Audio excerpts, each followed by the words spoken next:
El conseller de Territori, Energia i Mobilitat, Marc Pons, acompanyat pel batlle d'Inca, Virgilio Moreno, el director general de Mobilitat, Jaume Mateu, i el gerent de Serveis Ferroviaris de Mallorca, Mateu Capellà, han visitat l'estació d'Inca, on SFM ha duit a terme la substitució completa de la coberta de l'antic magatzem que es troba ubicat a les dependències de l'estació de ferrocarril d'Inca.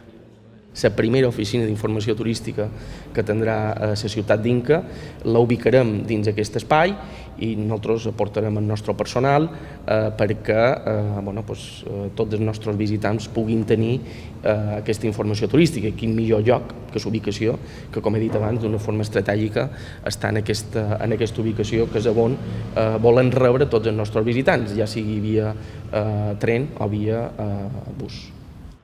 Els treballs s'acaben de recepcionar i han suposat una inversió de 46.637 euros més IVA.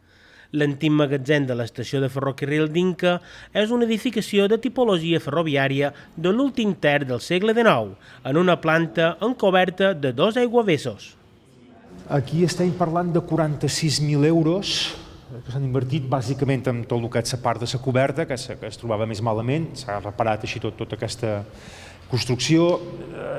Posar el calendari sempre és difícil, però jo crec que dins el mes de febrer ja el veuran vostès en ple funcionament, per tant ara estem amb el mobiliari.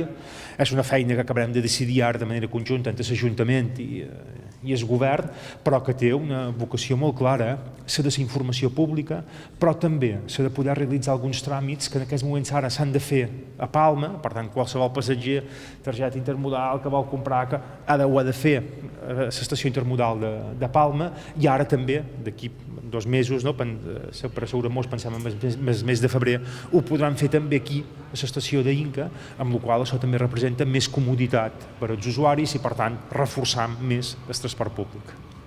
L'estat en què es trobava el magatzem feia necessària una intervenció en caràcter urgent per impedir el deteriorament. Ara, l'oficina tindrà un aprofitament compartit entre l'Ajuntament d'Inca i SFM.